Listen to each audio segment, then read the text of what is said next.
Hello everyone, this is Pranay Kumar Singh from ISPC centre.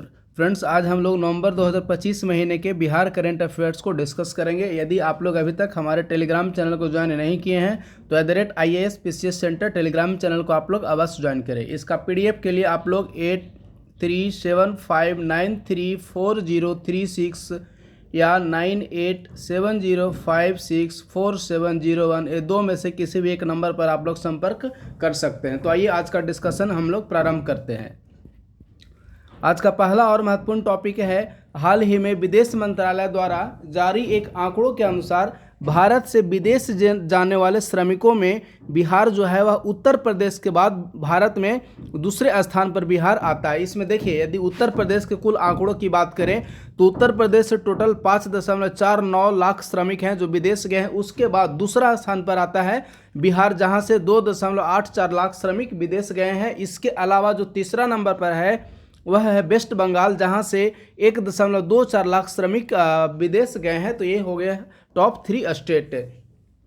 Next point है कि दूरसंचार विभाग के संचार साथी पोर्टल के अनुसार बिहार जो है वह चोरी हुए मोबाइल को ट्रेस यानी कि पता करने में देश भर में पहला स्थान पर बिहार आया है। यदि बिहार से चोरी हुए मोबाइलों की संख्या की बात करें तो ध्यान दीजिए, जून 2024 से लेकर अक्टूबर 2025 यानी कि लगभग पिछले 1.5 सालों के अंतर्गत बिहार में सिर्फ 70,841 मोबाइल, यानी कि सिर्फ और सिर्फ बिहार में टोटल 70,841 मोबाइल पिछले 1.5 वर्ष में चोरी हुए हैं, जिनमें कि 70% चोरी किए गए ऐसे मोबाइल हैं जिसे 3 से 4 घंटे में ही ट्रेस यानी कि पता लगा लिया गया है। तो यही कह रहा है कि हाल ही में दूरसंचार विभाग के संचार साथी पोर्टल के अनुसार बिहार चोरी हुई मोबाइल को ट्रेस करने यानी कि पता लगाने में देश भर में पहला स्थान पर है।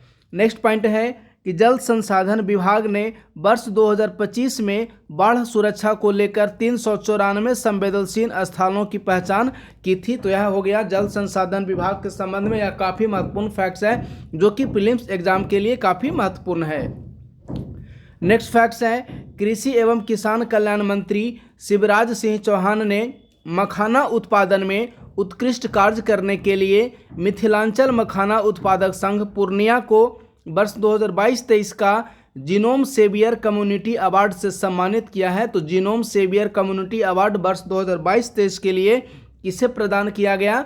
तो मिथिलांचल मखाना उत्पादक संघ पूर्णिया को वर्ष 2022-23 का जीनोम सेवियर कम्युनिटी अवार्ड से सम्मानित किया गया। चलिए नेक्स्ट फैक्ट्स की तरफ मूव करते हैं। तो नेक्स्ट फैक्ट्स है, बिहार के पुलिस उप महानिरीक्षक नवीन चंद्र झा को गोवा आयरन मैन 70.3 की उपाधि से नवाजा गया है। यानी कि बिहार के जो पुलिस उप महानिरीक्षक जो बिहार के DIG हैं नवीन चंद्र झा को गोवा आयरन मैन 70.3 की उपाधि से सम्मानित किया गया है। और ये बिहार के पहले प्रशासनिक अधिकारी हैं जो कि गोवा आयरन मैन 70.3 की उपाधि प्राप्त किए हैं। ध्यान दीजिए, 70.3 ट्रायथलॉन के अंतर्गत मुख्य रूप से तैराकी, साइकिलिंग और दौड़, इन तीनों को शामिल किया गया है ट्रायथलॉन के अंतर्गत। तो यही कह रहा है कि बिहार के पुलिस उप महानिरीक्षक नवीन चंद्र झा को गोवा आयरन मैन 70.3 की उपाधि से सम्मानित किया गया। नेक्स्ट फैक्ट्स है, भारत का पहला पावर म्यूजियम बिहार की राजधानी पटना के करबिगहिया में बनाए जाने का निर्णय लिया गया है। तो काफ़ी महत्वपूर्ण फैक्ट्स है। यदि हम लोग अब बात करते हैं कि बिहार का पहला बिजली घर कौन था, तो ध्यान दीजिए, बिहार का पहला बिजली घर 1936 ईस्वी में यही करबिगहिया में बना था, जिसे अब भारत का पहला पावर म्यूजियम बनाए जाने की घोषणा की गई है। नेक्स्ट फैक्ट्स है कि प्रसिद्ध समाजवादी विचारक सच्चिदानंद सिन्हा का हाल ही में निधन हो गया। तो सपोज यदि प्रश्न पूछ लिए जाते हैं कि हाल ही में निधन हुए सच्चिदानंद सिन्हा का संबंध किस क्षेत्र से था, तो एक प्रकार के समाजवादी सोशलिस्ट स्कॉलर थे जिनका हाल ही में निधन हो गया है। इनका जन्म 30 अगस्त 1928 ईस्वी को मुजफ्फरपुर के साहेबगंज प्रखंड के परसौनी गांव में हुआ था, 30 अगस्त 1928 को। नेक्स्ट फैक्ट्स है, बिहार का सबसे लंबे पुल। तो देखिए, इस फैक्ट्स को स्टार्ट करने के पूर्व एक महत्वपूर्ण सूचना आप लोगों के लिए कि ISPC सेंटर द्वारा 72 BPSC, AEDO, बिहार SSC, आदि को ध्यान में रखते हुए करंट अफेयर से संबंधित एक बैच उपलब्ध कराया गया है। इस बैच के अंतर्गत मुख्य रूप से प्रतियोगिता दर्पण, परीक्षा मंथन, पीआईबी, बिहार करंट आदि सारे के पीडीएफ अवेलेबल करवाए जा रहे हैं। तो इस बैच में जुड़ने के लिए आप लोग 8375934036 या 9870564701 ये दो में से किसी भी एक नंबर पर आप लोग संपर्क कर सकते हैं। तो आइए अब नेक्स्ट फैक्ट की तरफ मूव करते हैं। तो नेक्स्ट फैक्ट्स है बिहार का सबसे लंबा पुल। ध्यान दीजिए, जो बिहार का सबसे लंबा पुल होगा वह बेतिया को गोरखपुर से जोड़ेगा। यह जो बिहार का सबसे लंबा पुल होगा वह बेतिया को गोरखपुर से जोड़ेगा। ध्यान दीजिए, बेतिया के मनुआ पुल को गोरखपुर के तिवारी पट्टी से जोड़ने का निर्णय लिया गया है बिहार के सबसे लंबे पुल के माध्यम से। और यह जो सबसे लंबा पुल होगा वह गंडक नदी पर बनेगा, जिसकी जो कुल लंबाई होगी वह 12.036 किलोमीटर यानी कि लगभग 12 किलोमीटर की यह पुल की लंबाई होगी। इस पुल का निर्माण है वह H1 तकनीक के द्वारा यानी कि हाइब्रिड एन्युटी प्रणाली के माध्यम से इस पुल का निर्माण किया जाएगा।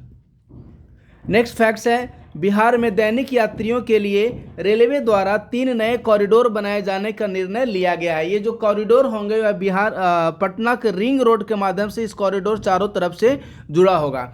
तो अब देखिए, इस कॉरिडोर के अंतर्गत मुख्य रूप से 3 कॉरिडोर बनाए जाएंगे, जिनमें पहला है ईस्ट वेस्ट कॉरिडोर। जो ईस्ट वेस्ट कॉरिडोर है वह बक्सर को किऊल से जोड़ेगा। दूसरा है नॉर्थ कॉरिडोर, फतुहा को मुजफ्फरपुर से जोड़ेगा। तीसरा है सेंट्रल कॉरिडोर, जो कि पटना को जहानाबाद से जोड़ने का निर्णय लिया गया है। अब इस कॉरिडोर के संबंध में यदि कुछ विस्तृत फैक्ट्स की हम लोग बात करते हैं तो ध्यान दीजिए, कच्ची दरगाह बिदपुर सेतु के समानांतर इसके अंतर्गत इस कॉरिडोर के अंतर्गत एक पुल का भी निर्माण किया जाएगा। टोटल इस जो कॉरिडोर है उसकी टोटल अनुमानित लागत जो है वह 9,000 करोड़ रुपया इसको तीनों कॉरिडोर की टोटल अनुमानित लागत है। इस कॉरिडोर के अंतर्गत 260 किलोमीटर में 3 कॉरिडोर का निर्माण किए जाने का लक्ष्य रखा गया है। यानी कि ये जो 3 कॉरिडोर बनाए गए हैं, इन तीनों कॉरिडोर को टोटल 260 किलोमीटर, इन 3 कॉरिडोर की कुल लंबाई जो होगी और टोटल 260 किलोमीटर होगी। इसके अलावा यदि हम लोग बात करते हैं तो कॉरिडोर की बात करें तो देखिए, जो नॉर्थ वेस्ट कॉरिडोर है वह बक्सर को किऊल से जोड़ेगा। तो नॉर्थ वेस्ट कॉरिडोर हो गया बक्सर को किऊल से जोड़ेगा। नेक्स्ट है ईस्ट वेस्ट कॉरिडोर जो है वह बक्सर से किऊल को जोड़ेगा।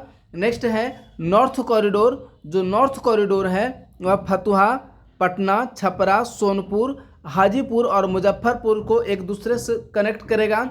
तीसरा है सेंट्रल कॉरिडोर। तो जो सेंट्रल कॉरिडोर है वह पटना, फतुहा, बख्तियारपुर, बिहार शरीफ, तिलैया, गया और जहानाबाद के बीच सेंट्रल कॉरिडोर बनाए जाने का निर्णय लिया गया है। इन तीनों कॉरिडोर की जो कुल लंबाई होगी वह लगभग 260 किलोमीटर की कुल लंबाई होगी और इसके ऊपर टोटल 9,000 करोड़ रुपया खर्च किए जाने का अनुमानित लक्ष्य रखा गया है कि टोटल लगभग 9,000 करोड़ रुपए इस पर खर्च होंगे। नेक्स्ट फैक्ट्स को प्रारंभ करने के पूर्व आप लोग के लिए एक महत्वपूर्ण सूचना। ISPC सेंटर द्वारा 72 BPSC प्रीलिम्स, AEDO एवं अदर्स जैसे BSSC, बिहार दरोगा आदि को ध्यान में रखते हुए प्रीलिम्स ओरिएंटेड एक करंट अफेयर्स बैच को प्रारंभ किया गया है, जिसके अंतर्गत मासिक प्रतियोगिता दर्पण का नोट्स उपलब्ध कराए जाएंगे। परीक्षा मंथन मैगजीन का शॉर्ट नोट्स इसमें दिया जाएगा। प्रत्येक महीने का बिहार करंट अफेयर्स इसमें दिए जाएंगे। इसके अलावा इसमें PIB का नोट्स भी अवेलेबल करवाया जाएगा। PIB का नोट्स अवेलेबल करवाए जाने का जो महत्वपूर्ण रीज़न क्या है कि कई बार ऐसा देखने को मिला है कि कई सारे ऐसे कंटेंट होते हैं जो किसी भी मैगजीन में कवर नहीं हो पाते हैं। तो मैगजीन में जो कवर कंटेंट नहीं है उनको करंट अफेयर्स में शामिल करने के लिए ही हम लोग PIB का नोट्स अवेलेबल करवा रहे हैं। इसकी जो टोटल प्राइस है 399 रुपया है। आप लोग पेमेंट का स्क्रीनशॉट जो होगा वह 8375934036 या 9870564701 ये दो में से किसी भी एक नंबर पर आप लोग पेमेंट कर सकते हैं। पेमेंट करने को उपरांत पेमेंट का स्क्रीनशॉट आप लोग 8375934036 या 9870564701 ये दो में से किसी भी एक नंबर पर आप लोग पेमेंट का स्क्रीनशॉट भेज सकते हैं। चलिए अब इसके बाद हम लोग नेक्स्ट फैक्ट्स की तरफ मूव करते हैं। तो आज का नेक्स्ट फैक्ट्स है बिहार विधानसभा चुनाव 2025 का रिजल्ट के बारे में। तो पिछले महीने के जब हमने करंट अफेयर्स को डिस्कस किया था तो उसके अंतर्गत बिहार विधानसभा चुनाव के संबंध में कुछ महत्वपूर्ण फैक्ट्स भी हमने डिस्कस किया था। तो उस फैक्ट्स को एक बार पुनः हम लोग मेमोराइज करते हैं।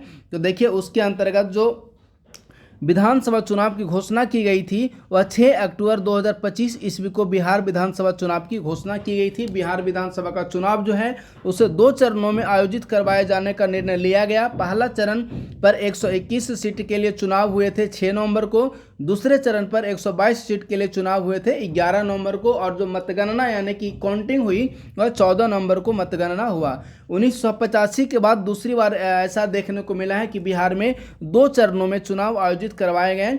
अभी तक बिहार में सबसे ज़्यादा जो फेज में चुनाव आयोजित करवाया गया था वह 2010 ईस्वी का चुनाव था, जिसे टोटल 6 फेज में आयोजित करवाया गया था। बिहार में वर्तमान समय में यानी कि SIR की प्रक्रिया पूरी करने के बाद बिहार में वर्तमान समय में 7.43 करोड़ बिहार में वर्तमान समय में मतदाता है। प्रति बूथ औसत वोटर की बात करें तो बिहार में वर्तमान समय में प्रति बूथ औसत वोटर हैं 818। इसके अलावा महिला प्रबंधित बूथों की संख्या 1044। इसका मतलब हो गया कि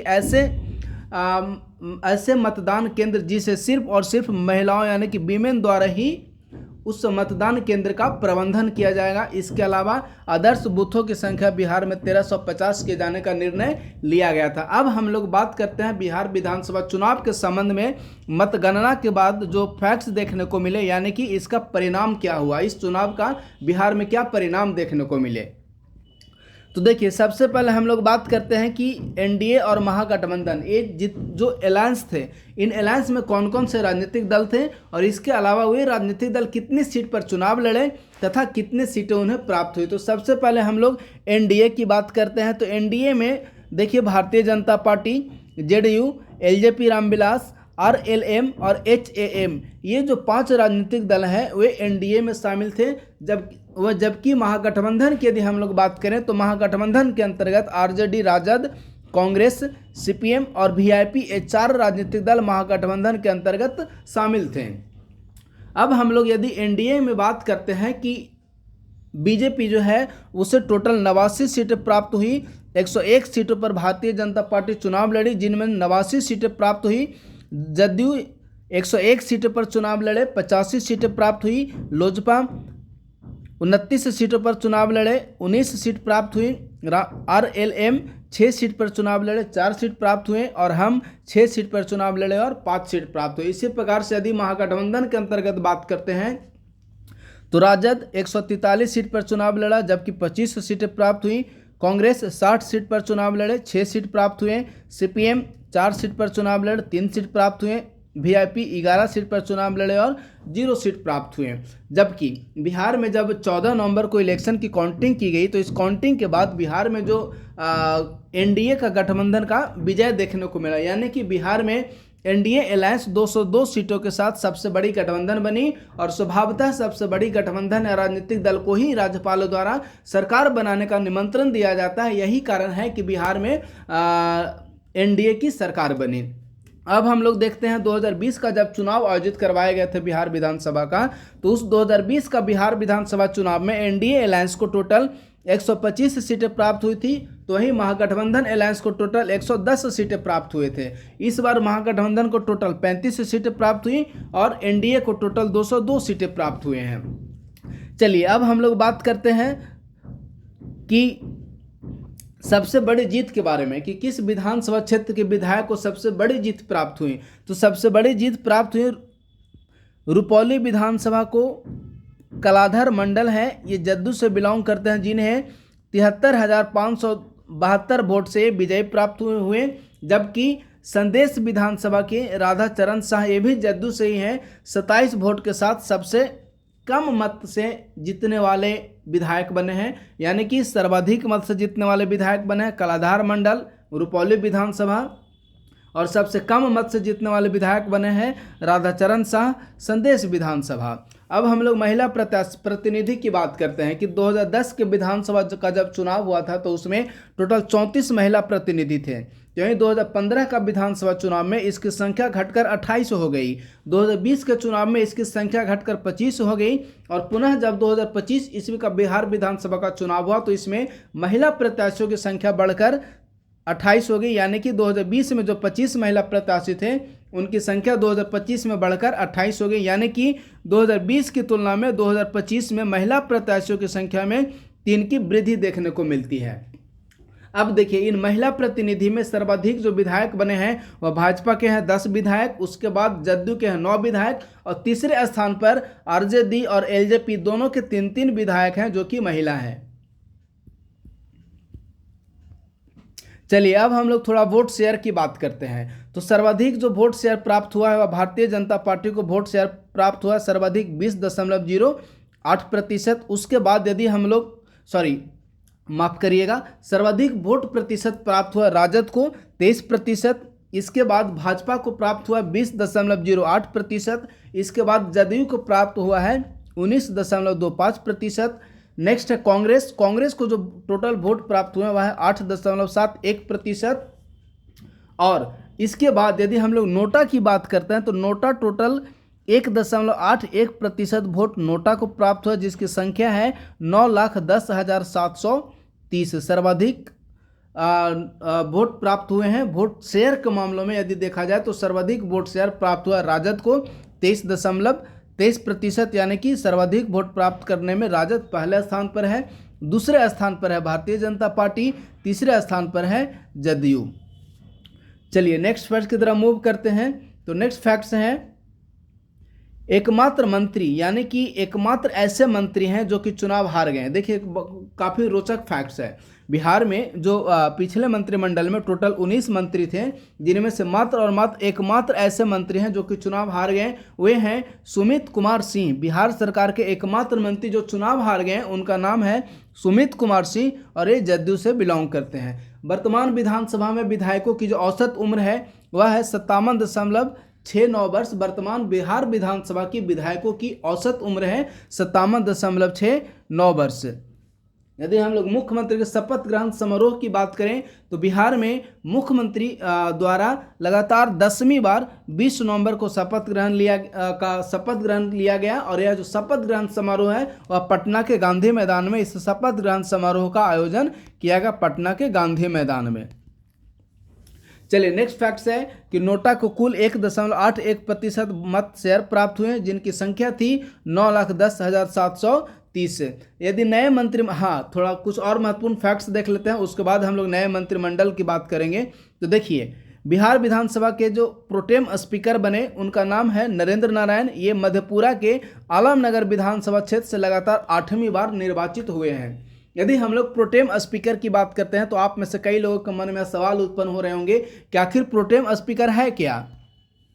तो जब आप लोग पॉलिटी के अंतर्गत संसद या राज्य विधानमंडल का चैप्टर पढ़ेंगे तो इसके अंतर्गत आप लोग ध्यान देंगे कि विधायकों का शपथ ग्रहण का जो समारोह है वह सामान्यतः राज्यपाल या संसद में राष्ट्रपति द्वारा शपथ ग्रहण समारोह आयोजित करवाया जाता है। लेकिन चूंकि इनकी संख्या एक बड़ी व्यापक होती है, इसीलिए राज्यपाल एवं माननीय राष्ट्रपति द्वारा अपने एक प्रतिनिधि को नियुक्त किया जाता है। उसी प्रतिनिधि को प्रोटेम स्पीकर के रूप में जाना जाता है। केंद्र में प्रोटेम स्पीकर की नियुक्ति माननीय राष्ट्रपति द्वारा की जाती है और वहीं राज्यों में प्रोटेम स्पीकर की जो नियुक्ति है वह महामहिम राज्यपाल द्वारा किए जाते हैं।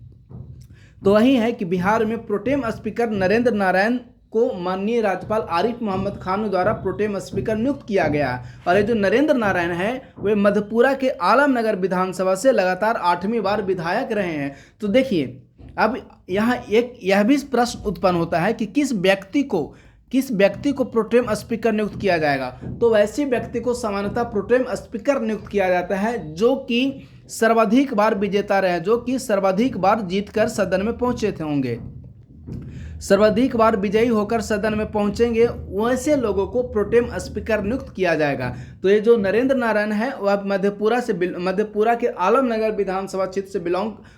विधानसभा क्षेत्र का प्रतिनिधित्व करते हैं और ये लगातार 8वीं बार विधायक निर्वाचित हुए हैं। बिहार विधानसभा के स्पीकर के लिए प्रेम कुमार का चयन किया गया है और ये गया टाउन विधानसभा क्षेत्र से का प्रतिनिधित्व करते हैं। अब हम लोग मंत्रिमंडल की बात करते हैं कि जो नए मंत्रिमंडल का निर्माण किया गया है माननीय मुख्यमंत्री के नेतृत्व में, उन मंत्रिमंडल में कौन कौन मंत्री हैं एवं उन मंत्रियों का विभाग क्या क्या है। तो देखिए, मुख्यमंत्री के रूप में माननीय नीतीश कुमार को नियुक्त किया गया है और इनके पास सामान्य प्रशासन, मंत्रिमंडलीय सचिवालय, निगरानी, निर्वाचन और ऐसे सभी विभाग जो किसी भी मंत्री को आवंटित नहीं किए गए हैं, वे सारे विभाग के मंत्री होंगे माननीय नीतीश कुमार।